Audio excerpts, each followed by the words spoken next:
Bem-vindos ao Sim ou Não. Esta é uma edição especial de entrevista ao Almirante Henrique Gouveia Melo, chefe de Estado-Maior da Armada, sobre estratégia para a Marinha e também os desafios estruturais que se colocam ao país na sua plataforma marítima e também no setor da defesa em geral. Muito obrigado, Sr. Almirante, pela disponibilidade de agenda para esta entrevista. Eu começaria por algo que tem a ver, abordamos com certeza temas estruturais, é esse o motivo da entrevista, mas recentemente o Governo anunciou várias medidas para a área da defesa, que obviamente afetam também a Marinha, e foram apresentadas recentemente no Forte São João da Barra. Parecem ser suficientes ou poderão satisfazer de facto as Forças Armadas e a Marinha em particular? As medidas são um passo importante porque há muito tempo que as Forças Armadas, e neste caso em específico a Marinha, sentia que não tinha o tratamento justo entre o que é a nossa disponibilidade, o que é a nossa profissão, o que é que a profissão nos exige e os nossos sacrifícios versus as recompensas, leiam-se os ordenados, os suplementos militares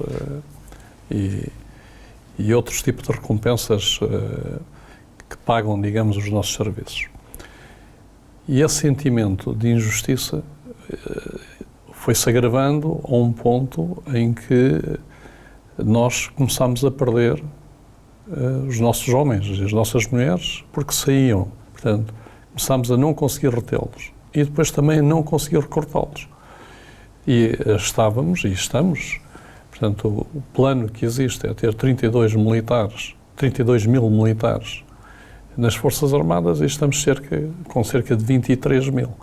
Portanto, se o Governo não tivesse feito nada, se continuássemos aliados deste problema, íamos agravar a situação militar e a capacidade militar portuguesa a um ponto de quase de ruptura. E estamos a falar que quando é que isto ia acontecer?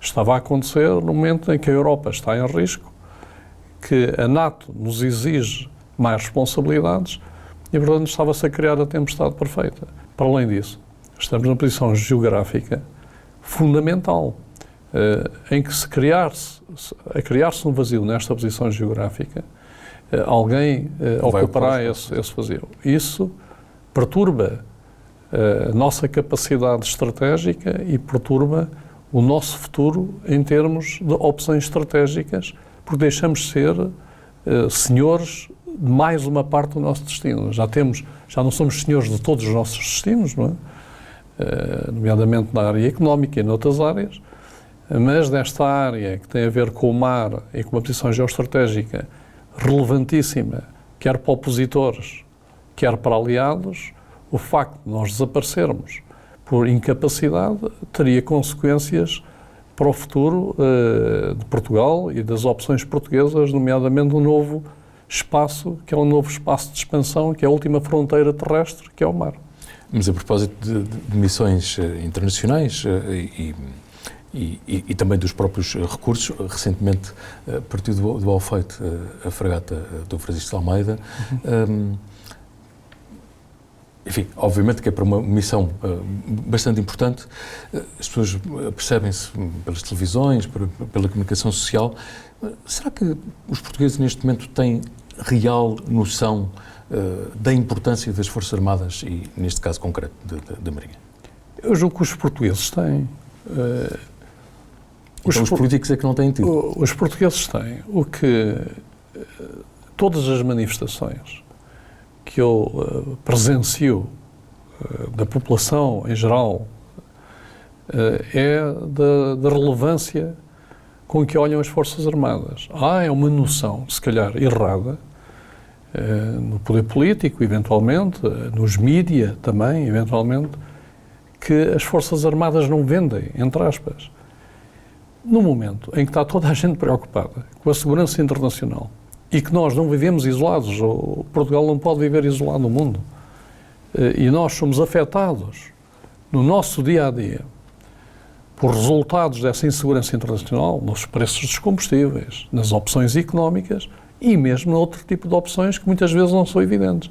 Claro que a população está preocupada e deve estar preocupada.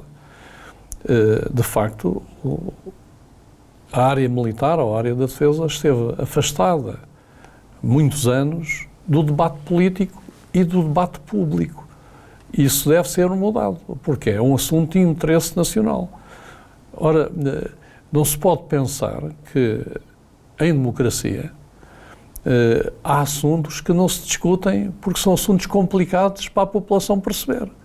Porque isso é admitir que a população não entende determinados assuntos. Portanto, esses assuntos têm que ser debatidos. A segurança internacional e as consequências dessa insegurança que está na Europa, está no nosso continente, podem afetar fortemente não só os nossos interesses, como a nossa posição. E isso tem que ser debatido, tem que ser discutido. Por isso, se alguém diz que isso não é importante, eventualmente está um bocado aliado do que é a realidade internacional neste momento. Mas eu faço esta pergunta porque tem muito a ver com a questão também da adequação dos recursos para as missões, nomeadamente da Marinha, que é o que nos traz aqui. Será necessário mais recursos? Nós tínhamos uma Marinha e umas Forças Armadas preparadas para um cenário antes da guerra da Ucrânia. E a guerra da Ucrânia veio mudar completamente os nossos paradigmas básicos. Não é? Nós não acreditaríamos que no sistema internacional haveria um país que invadisse outro de forma tão óbvia e contra as leis internacionais e contra o sistema e a ordem internacional. Neste momento está a criar-se uma nova ordem internacional, uma ordem não democrática, que combate a ordem democrática estabelecida. Essa batalha é uma batalha global neste momento, em que nós fazemos parte da batalha. Portanto, nós podemos dizer, não, somos pequeninos, estamos aqui afastados, não queremos. Isso significa abdicarmos do nosso mar, do nosso papel nesse mar, e, portanto, as Forças Armadas portuguesas... Um dos navios, por exemplo, russos, e não é apenas a questão de São Tomé, portanto, é no nosso mar, digamos assim, como referiu, mas um dos navios russos, enfim, as pessoas às vezes não têm noção das fibras ópticas, das telecomunicações, portanto, que tudo passa pelo mar, além de uma série de outros recursos. A internet, nós todos os dias usamos, mas que essencialmente estas redes, não é só a internet, são redes que mantêm o comércio mundial ativo e a economia mundial ativa. Portanto, é a infraestrutura da economia mundial. Grande parte destas redes intercontinentais passa nas nossas águas, em cabos submarinos. E nós estamos muito preocupados com isso. A Marinha segue todos os navios de opositores que possam pôr em risco esses cabos. Nós, este ano, já fizemos o mesmo número de missões, no mês 7, do que o ano anterior. E o ano anterior já tínhamos feito mais de 40 missões. Isto para dizer que há 4 anos atrás nem 5 missões fazíamos. Portanto, há um recrudescimento de atividade que afeta o mundo inteiro e as nossas águas, portanto, o triângulo Portugal continental, Açores e Madeira, é um triângulo onde passa tudo. Passam os produtos praticamente todos da Europa, os combustíveis e os dados. E nós podemos abdicar desse território marítimo e dizer, bem, alguém que tome conta disto. E há de certeza voluntários, mesmo dentro dos nossos aliados. Agora, quais são as consequências disso? Quais são as consequências de nós abdicarmos do nosso papel dentro de uma aliança? E isso é o que deve fazer-nos pensar. Porquê? Porque o último ativo, por explorar, no planeta Terra, é precisamente o mar. E neste momento discute-se de quem é o mar. Nas leis internacionais, há um sistema internacional que nos deu uma parcela grande desse mar. Esse sistema internacional está a ser combatido por potências revisionistas desse próprio sistema. E o que é que essas potências dizem? É a força que determina quem é que é dono de qualquer coisa. Isso é perigoso para um país pequeno, porque um país pequeno é a lei que deve determinar, a lei internacional acordada por todos, e não a força. Se nós não tivermos cuidado, num futuro próximo, temos navios e potências aqui junto às nossas águas à linha de vista. E isso, julgo que é uma coisa negativa para os interesses portugueses. Num cenário, enfim, sabe que no Portugal Amanhã procuramos olhar para os interesses estratégicos do país, os espaço de 10 a 20 anos, e temos abordado muito a meta de 2043, quando Portugal celebrar 900 anos, se considerarmos o Tratado de Zamora de 1943. Há 20 anos, pode haver uma espécie de ultimátum, um novo ultimátum, precisamente por causa da questão do mar? Pode. O ultimato não tem que ser como uma armada a entrar ao Rio Tejo, porque há muitas formas de fazer ultimatos. Nós temos que ter alguma atenção às fragilidades versus os potenciais. Ou seja, há uma área que a lei internacional nos atribui como sendo uma área de jurisdição portuguesa de enorme valor potencial em termos do futuro. E essa área é cobiçada. É cobiçada por opositores, mas também por aliados. E quem não tem poder e quem não cria o poder necessário para pelo menos dissuadir opções, como diz, de força, será confrontado no futuro com essas opções. Portanto, nós temos que cuidar do que é nosso. Porquê? Peço interromper. Já lá vamos com certeza mais ao tema da economia do mar, mas a propósito precisamente até no fundo, de dissuasão e tentar demonstrar, até junto de aliados nossos, é o caso de Espanha, enfim, como um problema antigo das selvagens, portanto, no arquipélago da Madeira, portanto, e a proximidade das Canárias, é algo que de vez em quando as autoridades portuguesas, seja militares, seja Presidentes da República, que têm ido lá às selvagens, é algo que nós de vez em quando temos de lembrar que aquilo é nosso? Claramente temos que lembrar que aquilo é nosso. Há os argumentos que são a força da razão. Há os argumentos que são o poder. Num mundo estruturado em que a lei impera, que é o mundo ocidental que nós estruturamos, nós fomos transferindo a lei do poder para a lei da lei, não é? Ou seja, a força para a lei.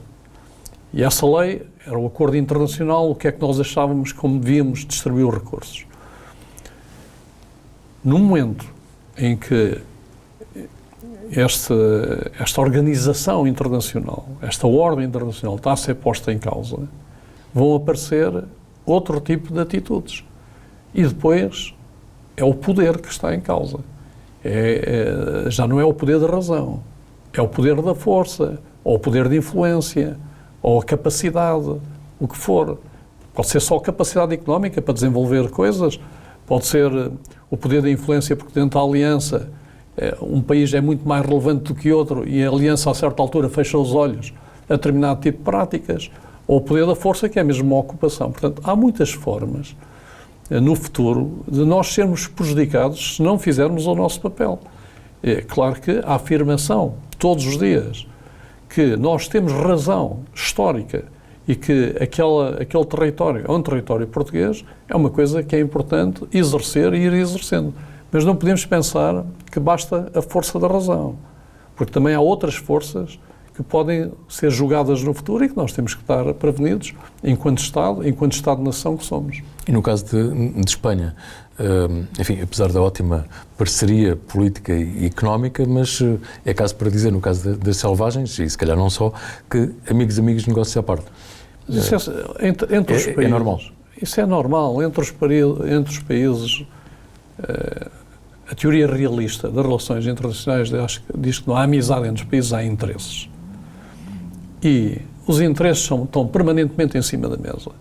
Se houver um grande desequilíbrio de capacidades ou de forças, os interesses de uns prevalecem sobre os interesses de outros. E nós temos que ir anulando esse equilíbrio através da diplomacia, da lei internacional, do sistema internacional, mas também da ocupação do espaço, de uma economia, de afirmação de soberania. Isso tudo faz com que haja instrumentos que são essenciais ao Estado para conseguir fazer essas coisas todas. Ter um bom corpo diplomático é importante, ter boas relações internacionais é importante, ter alianças é importante, mas também ter forças armadas é importante. E devidamente apetrechadas, claro, para desempenhar a sua missão. Mas voltando ao tema da economia do mar, como é que a Marinha poderá contribuir para que a economia do mar, nas vertentes que acabou de enunciar, seja de facto para já um pilar da economia portuguesa e que seja percepcionada também pelos agentes económicos como algo que é fundamental e é estratégico. Eu faço-lhe esta pergunta porque às vezes dá a ideia de que os políticos vão falando da sua paixão pela economia do mar, é um conceito, mas depois acontece muito pouco. Nós temos que sair da retórica para os atos. Como é que a Marinha ajuda? A Marinha tem 3 pilares. Tem um pilar que é a proteção do que é a nossa propriedade por direito internacional, por direito da lei internacional. Através de dissuasão e, o último caso, através, se necessário e em caso extremo, de ações militares. Mas também faz uma coisa que é estruturar a área. Isso faz todos os dias com a autoridade marítima que está dentro da Marinha. E com os navios que fazem fiscalização, que garantem a boa ordem numa área gigantesca. Fazem o salvamento marítimo, fazem o assinalamento marítimo, fazem um conjunto de atividades muito grandes. Por outro lado, fazem investigação científica. A Marinha tem um grande instituto de investigação, que é o Instituto Hidrográfico, que produz muitos dados sobre o mar, porque quem não conhece o ambiente, depois também não pode sequer usufruir desse ambiente, até em termos económicos. Mas mais do que isso, a Marinha é extraordinariamente inovadora nos seus processos e o que tenta fazer é que na construção dos seus navios e na incorporação dos seus materiais e das suas capacidades, desenvolve também o tecido económico e industrial português e tecnológico, no sentido de o preparar para este novo desafio que é operar no mar. Pode ser usada depois para outros produtos que não sejam tipicamente militares, mesmo não só tipicamente marítimos. Por exemplo, nós precisamos de muitos dados e trabalhar muitos dados oceanográficos. Isso são sistemas de software, são grande capacidade de computação. O facto de necessitarmos de fazer essas operações obriga o país, se nós não quisermos ir comprar a chave na mão, não é? A desenvolver essas capacidades. O que é que faz? Puxa pela academia, puxa pela economia, puxa pela industrialização, puxa pela tecnologia. Portanto, a Marinha é esse catalisador. Nós temos um exercício, não sei se tem conhecimento dele, que é o REPMAS. É o exercício mais famoso e mais importante do mundo, neste momento, sobre robótica marítima. O exercício é em setembro. Nós fazemos este exercício há 15 anos, fomos crescendo o exercício. Nós temos mais de 40 países que vêm cá experimentar robôs marítimos para conseguir fazer operações no mar de forma distante, sem usar muito os seres humanos, porque os seres humanos, como é evidente, não são só caros em termos económicos, mas também têm um problema. Nenhum ser humano gosta de andar no mar, não é? O mar não é o ambiente natural, se não tínhamos guerras, não é? Mas, por exemplo, há uma coisa que as pessoas hoje podem achar uma coisa mirabolante, uma ideia daquelas de um sonhador. Eu tenho a certeza absoluta que em 50 anos serão constituídas cidades no mar, mas verdadeiras cidades no mar. E isso é um movimento que já começou. Nós já começámos esse movimento. É um movimento não da colonização, no sentido de uma colónia, mas do povoamento do mar. E esse movimento vai mudar toda a estratégia, vai mudar toda a economia. E, portanto, nós queremos participar desse mundo novo ou queremos ficar agarradinhos a um pequeno território no canto sudoeste da Europa, sem usarmos tudo o que a nossa posição geográfica e o nosso mar nos dão. Quando falamos de plataforma continental portuguesa, e acabou de referir precisamente a questão também das pretensões de outras potências, mas pode haver essa expansão ou o objetivo é sobretudo a manutenção dessa plataforma? Vamos lá ver, o que a lei diz é que debaixo das zonas económicas exclusivas o subsolo e o solo e o subsolo fazem parte da jurisdição do país que tem essas zonas económicas. Mas a lei internacional também permite expandir a jurisdição sobre uma área que sai debaixo das zonas económicas exclusivas, através de um conjunto de regras. Isso é que se chama a plataforma continental. Portugal submeteu às Nações Unidas há cerca de 20 anos, um novo processo a pedir uma grande extensão do Atlântico Norte, porque temos plataforma, ou achamos nós portugueses, que temos uma plataforma continental muito para além das zonas económicas exclusivas. Portanto, há países que já estão a olhar para o futuro e são países que, curiosamente, nem tradição marítima têm. E nós temos tradição marítima, temos que também fazer o mesmo, porque, no fim, a nossa riqueza, a nossa prosperidade depende da forma como também estamos a negociar as coisas hoje. E estamos a falar de uma prosperidade, se calhar, daqui a 20 ou 30 anos. Mas se não formos inteligentes, se olharmos só para o curto prazo, daqui a 20 ou 30 anos, os nossos netos, os nossos filhos e os nossos netos vão ficar muito descontentes com o que hoje se fez para preservar e para garantir o futuro deles. Mas essas riquezas, elas têm de ser, obviamente, investigadas e têm de se comprovar que, para já que é nosso, e é necessário demonstrar também aos outros. Mas o que é que neste momento se conhece do que é essa riqueza? Conhece uma parcela ainda muito ínfima, mas o que se conhece já demonstra um grande valor económico. Um exemplo muito simples, um vulcão debaixo d'água, porque a água arrefece rapidamente a lava que sai, separa, através desse processo, praticamente a lava em densidades diferentes.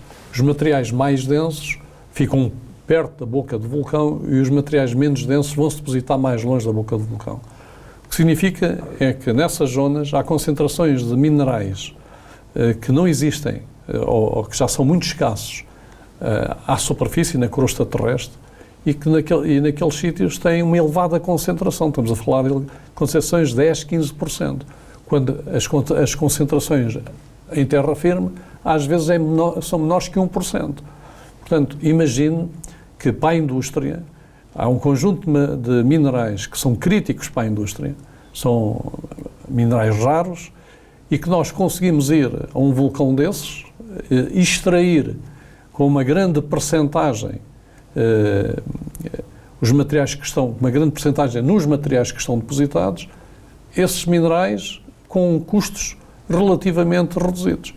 Claro que há um problema ambiental que nós temos que lidar com ele, porque não podemos destruir a última fronteira do ambiente, que é o mar. Claro. Mas o progresso económico vai fazer com que, e a ciência vai fazer com que seja possível extrair esses materiais, e esses materiais vão ter um grande valor. E mais do que isso, o mar são 2/3 da superfície terrestre. E nós temos uma área que pode chegar, se o nosso pedido da plataforma continental for completamente aceito, essa área é equivalente praticamente à área da Europa toda. Ou seja, Portugal tem um território no mar do tamanho da Europa toda. Esse território é rico em materiais, tem uma coluna de água que também é rica em termos biológicos, mas também tem uma posição gigantesca em termos da sua importância económica, política e até militar. Os tais cabos submarinos que ligam os continentes todos estão a passar das nossas águas. Portanto, não olhar para essa riqueza e aliarmos dessa riqueza porque temos uma política de vistas muito curtas, significa que alguém mais capaz e mais inteligente já está a olhar para isso e vai ficar com essas riquezas porque nós, de alguma forma, fizemos as políticas erradas na altura que devíamos ter que construir políticas certas para o futuro. Portanto, depreendo que, para si, o mar e todos os aspectos que estava a referir, inclusive da plataforma continental, é um desígnio nacional. É um desígnio nacional. Nós não temos... E outros desígnios é que consideraria, não apenas enquanto chefe militar, mas também enquanto cidadão, o que é que considera ser 2 ou 3 grandes desígnios do país? Não, o principal desígnio do país é mudar a nossa economia. Transformar a nossa economia numa economia mais produtiva, para que a nossa população possa beneficiar dessa economia mais produtiva. Nós não podemos estar na cauda da Europa, nós temos que ser mais produtivos e temos que transformar a nossa posição, que é, neste momento, uma desvantagem, numa vantagem. Isso implica inteligência, mas implica políticas de médio e longo prazo. Não podem ser políticas de curto prazo. Mas isso é um aspecto puramente político, que são os políticos que têm que tratar disso. Eu digo como cidadão. No entanto, nós temos também parcerias importantes que nos alavancam a nossa posição até dentro da Europa e dentro das nossas alianças e que também devem ser cuidadas. Essas parcerias vêm de aspectos culturais e históricos, mas essas parcerias são com que países? São países que estão dentro e encravados em continentes ou são países marítimos com fronteiras marítimas e com grandes mares também, eles próprios com grandes mares para explorar? Que é o caso dos países da CPLP. Portanto, o desenvolver esta capacidade também é uma capacidade que une a CPLP, porque a CPLP é essencialmente marítima e está nas posições mais estratégicas. Nós, quando nos tornamos globais, no século XVI, escolhemos as posições mais estratégicas em termos do mar. E nessas posições estratégicas criaram-se países que falam português. E, portanto, isso tem um valor gigantesco. A nossa língua, apesar de não ser uma língua muito falada, comparativamente ao inglês, ou eventualmente até ao chinês, mas é uma língua que é falada em todos os continentes e em todos os mares. E é falada nas posições mais estratégicas dos mares. Portanto, nós temos que olhar para a nossa política de uma forma não continental, mas essencialmente marítima. Nós somos um país marítimo. E quem não pensar assim, na minha muito modesta opinião, está totalmente errado.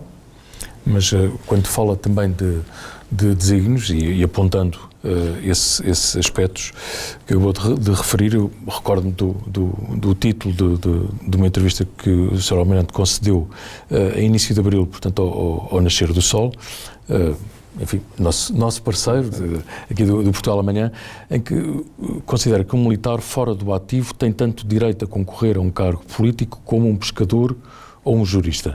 Eu imagino que mantenha, obviamente, essa posição, mas dilo enquanto cidadão.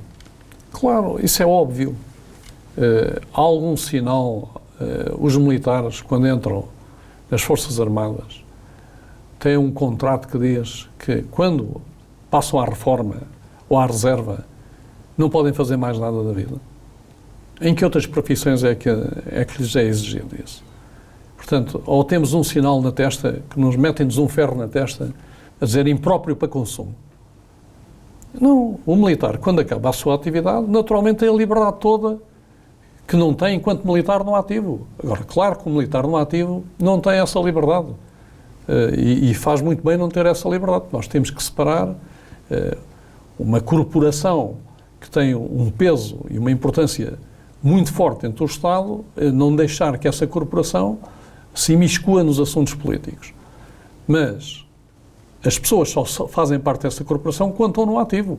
Quando estão na reserva, ou são reformados, portanto, não queiram bater. Podem fazer naturalmente o que quiserem. Portanto, eu disse o óbvio. Eu não disse nada sobre o que quero ou deixo de querer no futuro. Só estou a dizer o óbvio. Porquê? Porque tentou-se criar a ideia que os militares não podem participar no espectro político. Não podem participar enquanto estiverem no ativo. Depois de serem no ativo, são cidadãos como outros cidadãos qualquer, sem restrições. E nós não podemos aceitar ficar com uma marca na testa a dizer impróprio para consumo, porque isso é uma menorização e isso é que é verdadeiramente antidemocrático. E, portanto, foi nesse sentido que eu quis reafirmar. Mas admitiria, de facto, uma maior participação enquanto cidadão no futuro? Na sociedade portuguesa. Eu não sei o que é que vai ser o meu futuro e digo-lhe de forma... A minha pergunta não tem a ver com a questão política que se fala. Sim, está bem. Mas eu quero dizer que é muito difícil. Nenhum militar é um cidadão indiferente. Porque como é que eu sou um cidadão indiferente se prometo dar a minha vida pela polis, não é? Ou seja, eu prometo, em último caso, morrer por todos os outros. É um juramento de sangue. É um juramento de sangue. Portanto, sou um cidadão indiferente ao que se passa no país? Não sou. A seguir, quando já não tenho essas responsabilidades, o que é que eu irei fazer com o meu sentimento de cidadania? É um problema pessoal, mas naturalmente não serei um cidadão que não está preocupado com o país. Porque é difícil crer que uma pessoa, no meu caso, tenho 63 anos, que desde os 8 anos se entregou a uma missão e chega aos 63 anos e depois vai para a reserva e naquele dia deixa de se interessar pelo país. Ou seja, 10 segundos antes de passar à reserva, estava disposto a morrer pelo país. 10 segundos depois de passar à reserva, já não quer saber do país. Isso até diria muito mal de toda a minha missão anterior. Eu estarei sempre interessado no país, como qualquer outro cidadão, e serei um cidadão ativo, se Deus me permitir e se a saúde me permitir. E como é que imagina o país em 2043, a tal data que falávamos dos 900 anos de Portugal? Ou como é que gostaria, enquanto cidadão? Se o país, se o nosso poder político, se o nosso sistema, se a nossa população evoluir como eu acho que tem que evoluir e fizer as apostas que deve fazer em tempo, acho que Portugal é um país com muito futuro. Porque, felizmente, a nossa posição geográfica, que hoje nos parece, eu vou dizer quase uma prisão, num mundo mais conectado e mais dependente das interconexões, passa a ser super relevante. Agora, temos é que ter cuidado entre sermos super relevantes por causa da nossa posição e depois não termos nenhuma capacidade para nos afirmarmos nessa posição. Isso aí pode ser até perigoso para nós. E é isso que nós temos que construir. Mas Portugal já mostrou ao longo da história ser capaz de fazer coisas que pareciam impossíveis. Para citar Dom Francisco de Almeida, não é impossíveis. Não é impossíveis. O Dom João II, nós agora construímos um navio, estamos a construir um navio novo, que é um navio revolucionário, verdadeiramente revolucionário. O nome que escolhemos foi propositado, foi Dom João II. Dom João II, o país era pobríssimo e fez uma política de expansão marítima que nos tornou relevantes na história mundial. Portanto, porque é que vamos deixar de ser ambiciosos? A ambição só é má quando a ambição é pisar os outros. A ambição é boa quando a ambição é progredir e nesse progresso arrastamos também os outros todos. Portanto, eu sou, nesse sentido, sou verdadeiramente ambicioso. Portanto, não estou a ver que Portugal tenha que ser um país pobrezinho, um país de coitadinhos, um país periférico. Não estou a ver isso. Acho que Portugal pode ser diferente. E essa diferença só depende de nós, portugueses. Somos nós que estamos aqui a viver, todos nós. Eu, quando digo portugueses, não é só toda a gente que vive no nosso território deve ter interesse em que esse território seja melhor para todos nós, em que todos nós possamos ter uma vida melhor, mais segura e mais próspera. É isso que temos que fazer. Todos nós temos que lutar. Sr. Almirante, foi um gosto. Muito obrigado por esta entrevista. É tudo. Já sabe que pode ver o programa Sim ou Não no site amanhã.pt, também no canal YouTube da Euronews, em português. Pode também ouvir o podcast e ler o Jornal Portugal Amanhã, que sai, como sabe, com o nascer do sol. Obrigado por nos acompanhar. Conto consigo na próxima semana.